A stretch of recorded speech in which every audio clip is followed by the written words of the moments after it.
Welcome to part 4 of our Corinthians discussions. Now, today we're going to be dealing with 1 Corinthians chapters 12, 13, and 14.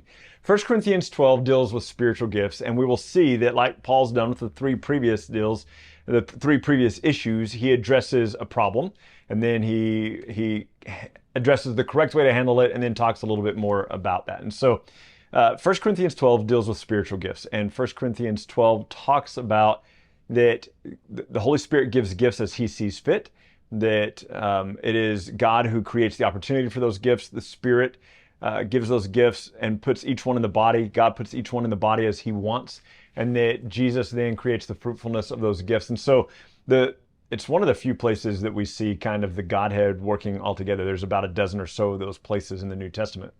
Side note. And so he talks about the spiritual gifts in 1 Corinthians 12 from this perspective, that just because you don't have a certain gift doesn't make you not part of the body. You are still part of the body because you have a gift. And so he says, not the whole body's not an eye, is it? If the whole body were an eye, where would the sense of hearing be? And he says, and just because you're not a hand doesn't mean that you're not a part of the body. So the point that's being made when we put chapters 12, 13, and 14 all together is there are some people who are boasting in their gift of tongues and some people who are boasting in their gift of prophecy. And the rest of the people who are going, man, we don't have the gift of tongues or we don't have the gift of prophecy, we're feeling like maybe they're not as much a part of the body.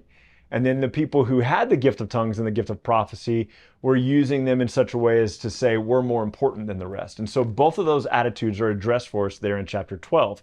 So some people, again, we're looking at the gift of prophecy, the gift of tongues, going, man, I don't have that. I must not be a part of the body. And Paul says, look, an ear doesn't cease to be part of the body because it's not a hand. And so it's like, you don't have that gift, that's fine, but you have another gift and you're useful for another purpose. And then addressing the arrogance and the pride of those people who were boasting in these two gifts, he says the whole body doesn't get to be an eye, does it? Where would the sense of hearing be? In other words, this is not the whole of it. This is not the best gift. This isn't the chief gift. All of the gifts were necessary for the building up of the body. And that's a theme that we'll see throughout Corinthians. Do this for the building up of the body. Do this for the equipping of the saints. Do this to build up the believers. Those kinds of words and phrases are used throughout Corinthians. Chapter 13, then, he says, love is patient, love is kind, it doesn't envy, it doesn't boast, it's not rude. And while we use this all the time in marriage settings, what he's specifically talking about here is spiritual gifts. Notice how 1 Corinthians 13 starts. He says, if I speak in the tongues of men and angels but have not love, I'm a noisy gong and a clanging cymbal. If I have prophecy and powers and understand all mysteries and have all knowledge, and if I have all faith so I can remove mountains but have not love, I am nothing. So he addresses both of those gifts, the gift of tongues and the gift of prophecy. If I can speak in the tongues of men and angels, but I do it without love, I'm nothing. If I have the prophetic powers to understand all mysteries and to have faith where I can move mountains, prophetic gift, he goes, but I do it without love. He goes, it profits me nothing. It has no value. So again, these are the two gifts that are being addressed. And then he's telling them how to operate in these gifts. Love is patient, it's kind, it doesn't envy, it doesn't boast. And I want you to think about this from the perspective of these people who are boasting in the gifts that they have. And I want you to think about it from the perspective of the people who don't have those gifts, who are envious of these gifts.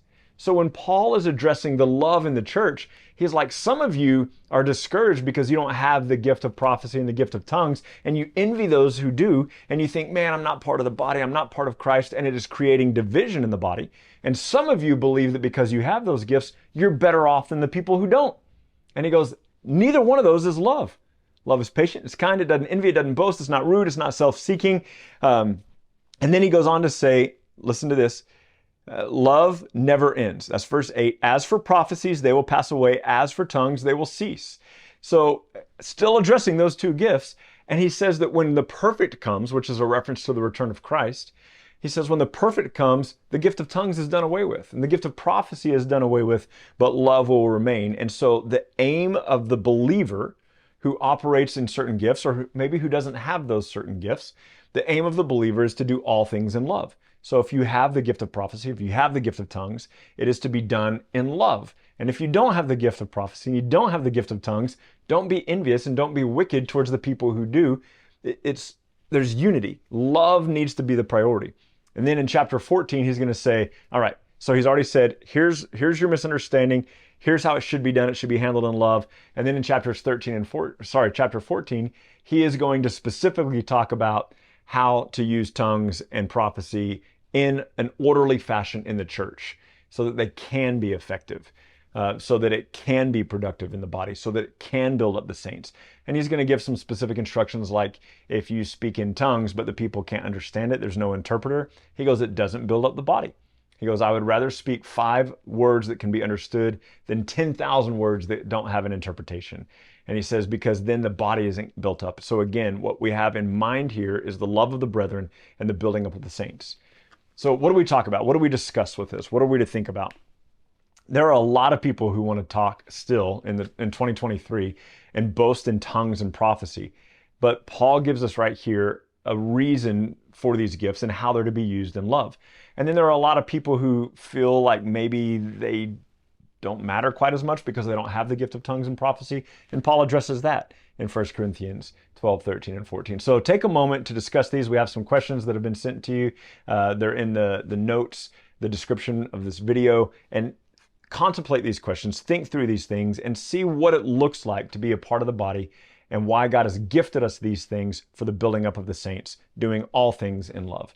And we will talk again next week.